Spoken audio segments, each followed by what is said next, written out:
Welcome viewers and learners of the MEV 002 Environmental and Occupational Hazards course. I introduce myself as Dr. Sushmita Bhaskar from the discipline of Environmental Studies, School of Interdisciplinary and Transdisciplinary Studies, Indira Gandhi National Open University, New Delhi. Now let us discuss the mitigation of natural hazards and disasters. All along you have been learning and understanding the various types of natural hazards. We also discussed some of the technological hazards that have occurred in the past and how humans have lost their lives, property, and the entire environment and the ecosystem also has been destroyed and degraded to a certain extent. Now let us understand how these can be mitigated by the use of certain control techniques, how the public could be made aware, the role of individuals in the management of the same, and the use of technology in the management of these disasters. Let us now see the learning modules of this course. So after reading and listening to this module, you should be able to discuss the management of natural hazards and disasters, identify the measures to be taken before a disaster, during a disaster, and the post-disaster measures that have to be taken. You should also be able to describe the role of individuals in the management of natural hazards as well as disasters. Finally, we will also be explaining the technology assistance and technological initiatives that are possible for the disaster management problems. Giving an introduction, a natural disaster is an extreme adverse impact event resulting from natural processes of the earth. Some of the examples that we have discussed include the floods, the hurricanes, tornadoes, volcanic eruptions, earthquakes, tsunami, and various other geological processes. Now, we also understand that a natural disaster can cause loss to life and property, and every year globally, the world faces numerous natural disasters which have a great impact on the human existence. An adverse event will not rise to the level of a disaster if it occurs in an area without the vulnerable elements. Now, in a vulnerable area, for example, such as Nepal during the 2015 earthquake, this can have disastrous consequence and it can leave even permanent change on the landscape, on the area, and that requires many years to recover from the disaster. Disaster management. So this is the creation of plans through which the communities are able to reduce the vulnerability to hazards and cope with disasters. We will discuss the concepts of hazard assessment, preparedness of people at the time of any disaster, and the challenges occurring during those times. Hazard assessment. So every year the whole world faces a huge challenge with hazards and their adverse effects in the form of disasters. A large amount of loss to life and property are calculated each year. How do we define hazard assessment? This involves the process of studying the nature of the hazards, determining its essential features, that is based on the degree of the severity, the duration, the extent, and the impact of the hazard. So that's why we see the spatial distribution and extent and the impact that has caused on that area and their relationship. So that is how we are able to describe and define hazard assessment. The hazard assessment should begin with the identification of what the natural hazards can be expected and how they may change in the short and the medium term as a result of the climate change. Now, first of all, in an area or in a region, all the potential hazards are identified. After that, we could see the areas that could be affected by the hazards and mark them. This is also called as hazard mapping. Then the magnitude, the intensity, and the frequency of the hazards, these are determined and the causes of the hazards will be investigated. Now, the hazards could include earthquakes, volcanic eruption, flood, drought, cyclones, and epidemics. So for each of this, the magnitude, the intensity, the frequency, all this may be different. They need to be determined, and with the help of the hazard mapping and so on, the hazards can be investigated. So what are the steps in hazard assessment? First, we need to identify the type of hazard. That is the very first primary thing that has to be done. The first stage in hazard analysis is to identify the type of hazards. Then depending on the hazards identified, the process needs to be continued on a separate basis for each type of hazard or a group of hazards. Now, for example, earthquake. This may require different instruments for analysis when compared to landslides or floods. And even the specialization also may be different. So, you need different techniques. In the same way, there are many ways to classify the hazard types. For example, natural events, they occur suddenly without giving you any notice, or they can even occur gradually of an atmospheric, it can be of an atmospheric, of a seismic, of geological, volcanic, biological and also hydrological in nature. While the others may include the mass movements under, they can also be classified as the geomorphological hazards. The frequency. So, this investigation aims at finding the seasonality of occurrence. Now, mainly how frequent this occurs, in which season this can occur, and that depends, for example, the monsoon and the rainfall. So, by understanding the frequency and the seasonal predictions, then we can understand and investigate these type of hazards. Risk and the coverage. This is also a very important factor. After we identify and characterize the hazard prone locations, after this is undertaken, then identification and determination of the probabilities of occurrence of an ordinal scale. So, whether it is high, medium or it is going to be a low impact one, all this will be completed. The magnitude. The next step is to estimate or calculate the scale, the strength, that is the magnitude of the hazardous event, also on an ordinal scale. Then we need to identify the causes of the hazards. So, the next step, we will estimate or calculate the scale, the strength or the magnitude of the event, also on an ordinal scale. Likelihood of new hazards that are emerging. Now, there could be natural factors. Now, in the causes, there could be certain natural factors. There could be changes in the pattern of the weather that can lead to new hazards like the drought, frequent and extreme floods. Then there could be fluctuations like in the economic reasons. For example, there could be fluctuations in the value of currency that can affect the livelihoods and the trade related policy changes, the loss of raw material, goods, industrial damages and destruction. Then there could be changes in the social and political trends. So, there could be changes in policies, in the relocation of people, there could also be certain conflicts. So, all these also can be certain causes for the emergence of the hazards. Then industrial hazards. Now, this also is sudden, it does not give you a certain warning. Only in the certain cases of gas leak and slowly when something is getting leaked into the environment, then we can sense the smell and try to do some interventions. But then in certain cases like the nuclear explosions or in tsunami triggered nuclear explosions. So, all this then that is sudden, it gives it no warning. So, the industrial hazards, chemical accidents, poisoning, these are also the causes which need to be investigated. Then there are also new forms of epidemics and diseases. Now, we have seen in the past, there has been cases of the swine flu, there have been cases of the bird flu, then AIDS, we have hepatitis B, A, B and C.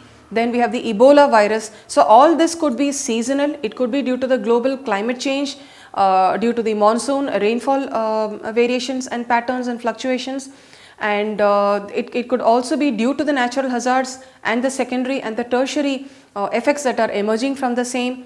And presently the world is facing the coronavirus, the COVID-19, which is also a new form of an epidemic and a pandemic that has affected and brought the whole world to a standstill.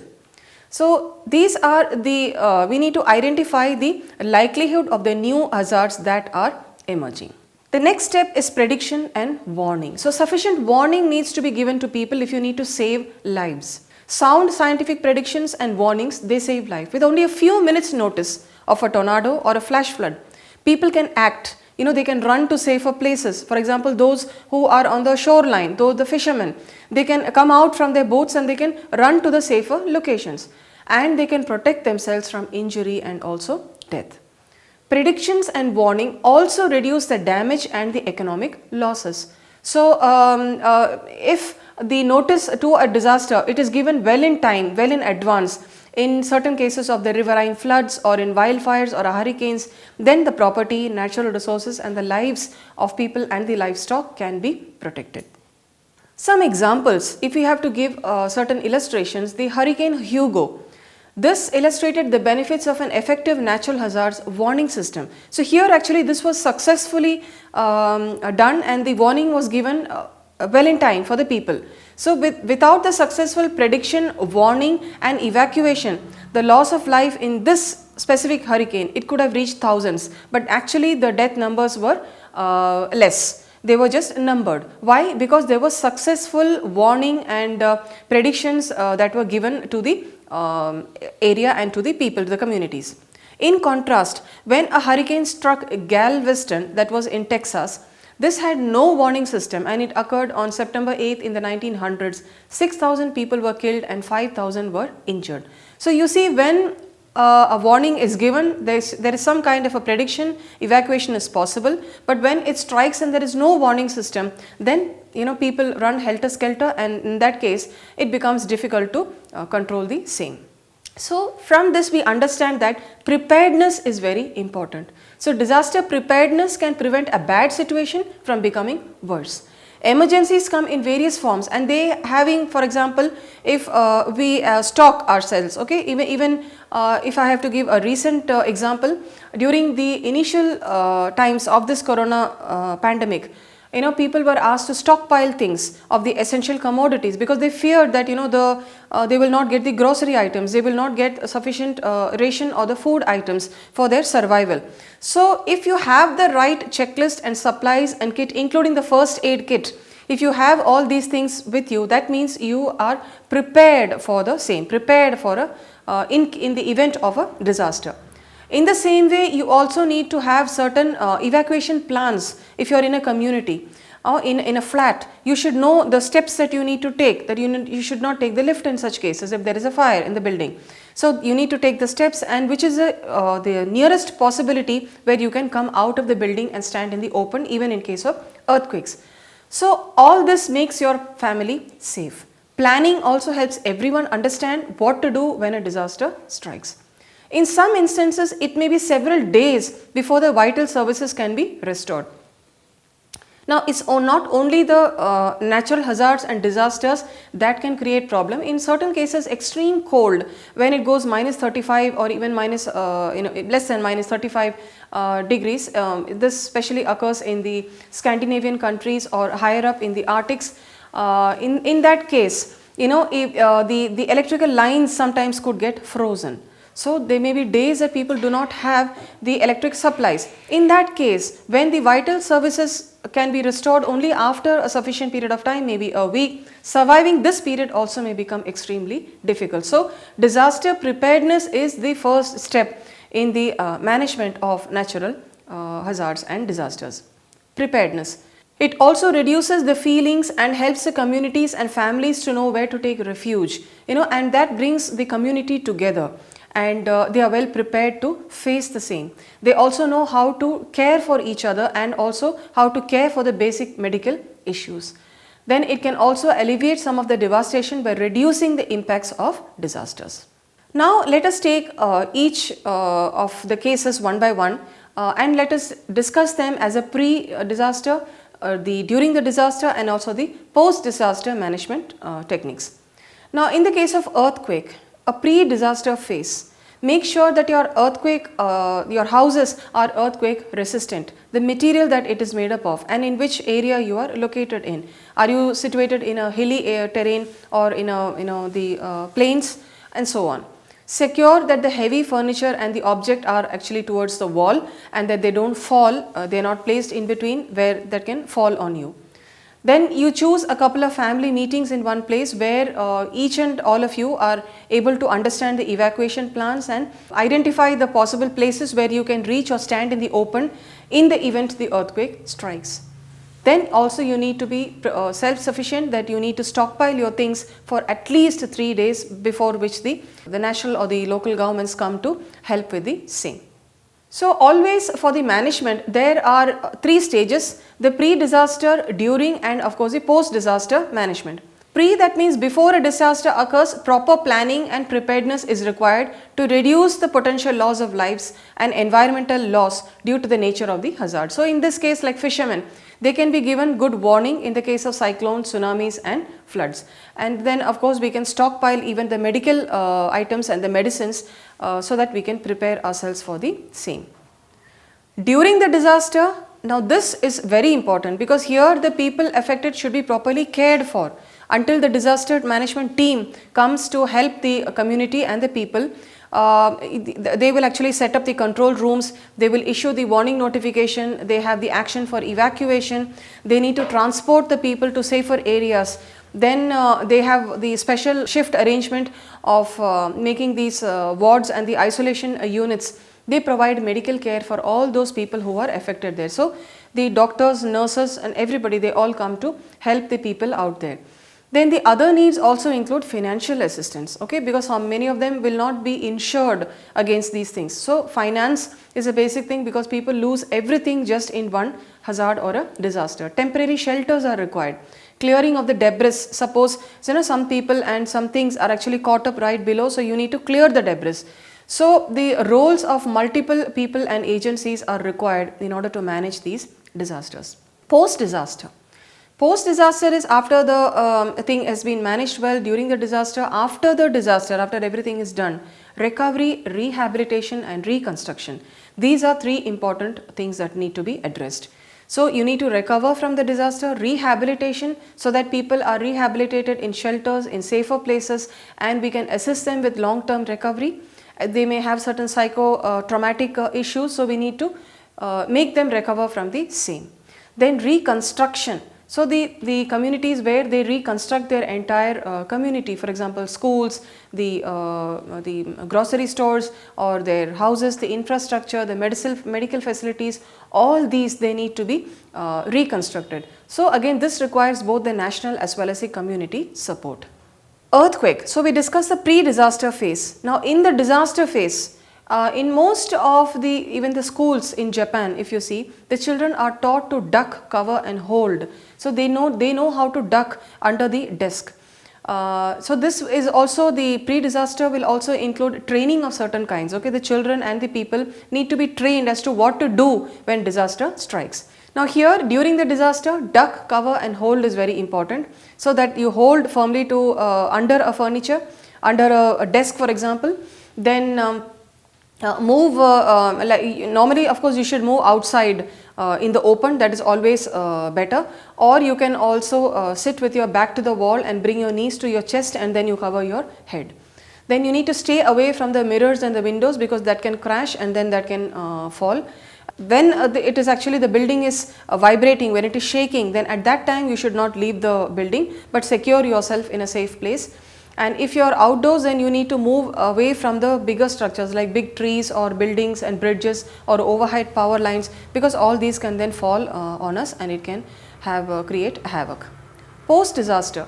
Here again you need to check for the unstable objects and you need to check yourself for injuries, and you need to see around yourself. Anticipate shock. If the shaking lasted for more than 2 minutes, then you have to analyze it. Then you need to stay out of the damaged buildings. Then you need to listen to the radio and the wireless radios for the emergency information on the media and wait for the additional safety instruction. The next example is flood. In the pre-disaster phase, all your family members, if you are staying in a flood prone area, you should know the safe routes so that you can move out of the place or the nearest shelter, or also raised pakka house, because if you are staying in a basement or an underground place, then the flood the entire area and your houses. So, you need to stand on a raised area. And then you need to also consider building your houses with the resistant building materials. Of course, the media is important. You need to turn on your local radio or the TV for the warning advice. Emergency kits also need to be ready. During the disaster phase, of course, you need to stockpile all the essential things. You need to drink the boiled water, because during floods, the water can be contaminated. You need to keep your food covered. Then you need to take care of certain vectors, snakes, all these are very common during the floods, because vector-borne disease and other biological infestations are very common during floods. then you need to have certain warm clothing, because you can feel some people, especially the elderly and the young, they are vulnerable. So you need to have certain warm clothes. Then essential medication, valuable personal papers, these are important. Then of course you need to turn off the main electrical supply so that you don't have any short circuiting or other kind of things, and that could cause certain problems. The post disaster phase, naturally you should not get into the water of any unknown depth, and there may be certain currents phases going on. Then you should not allow the children to play in or near the flood waters. Then you need to let your family that you are safe if you are placed away from your family. Then only after the weather stations and your local authorities say that it is safe to come out, only then you should come out. Or if they say that you need to evacuate an area, when they use certain mic and other equipments, then you should always follow their advice. Cyclone, the next one. Now in the pre-disaster phase, here again you need to listen to the media and alert everyone through the local speakers by going home. And you need to identify the safe shelters in your area. These should be the cyclone resistant places and the closest route where you can reach people. You need to keep the emergency kit and the basic food supply, medicines, batteries, everything ready. Doors, windows, roofs and walls, they should be strengthened before the cyclone season, and all this occurs. And you need to renovate and repair your houses, and also keep sufficient food grains and stockpile things. Also mock drills are important for the family and the community. During disaster phase, same as in the case of floods, you do not venture into the sea. You need to stay indoors under the strongest part of the house and move to cyclone shelters. And unless it is officially known that you can go out, better not to go out. And if it needs to be evacuated, then again we need to listen to the advice. The post disaster phase, of course, like in the earlier hazards, the authorities will tell us when it is recommended to return to our homes, and we need to be careful about the broken electrical or the power lines, the damaged roads, the fallen trees and so on. Tsunami. So these are underwater generated earthquakes, and here again you need to know in the pre-disaster phase whether your home is situated in the danger zone. You need to know the height of your street, the house above the sea level, and also the distance from the coast, which is an important factor. Again, the evacuation plan maps, the home emergency kits form an important part.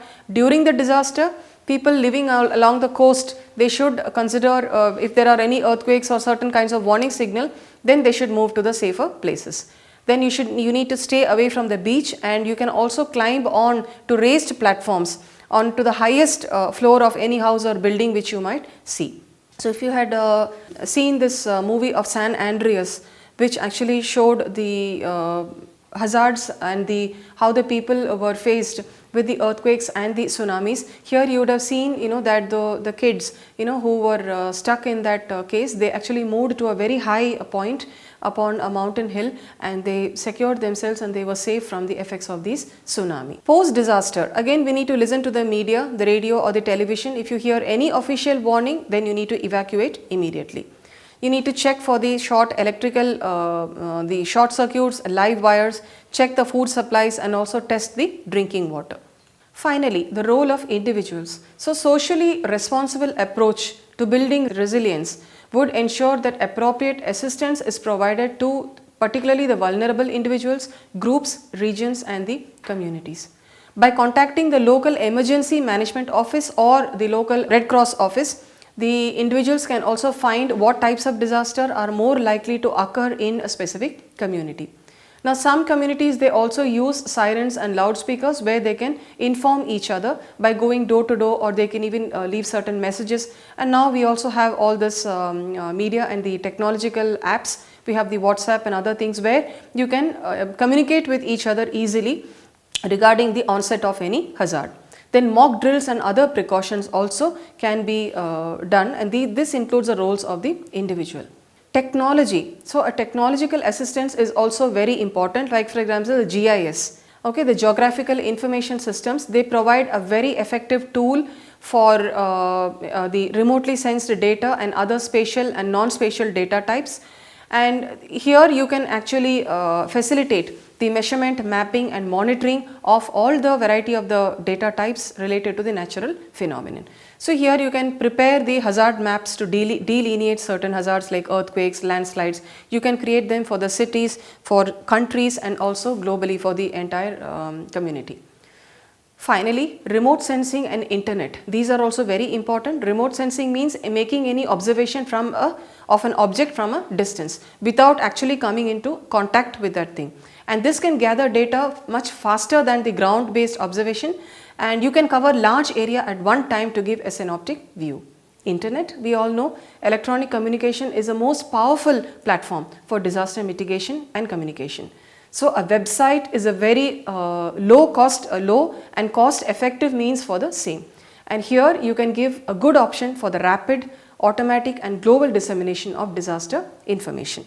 So dear learners, in this module, we have understood the mitigation of natural hazards and disasters and how the role of individuals and technology, assisted technology can play a very important role in managing the hazards.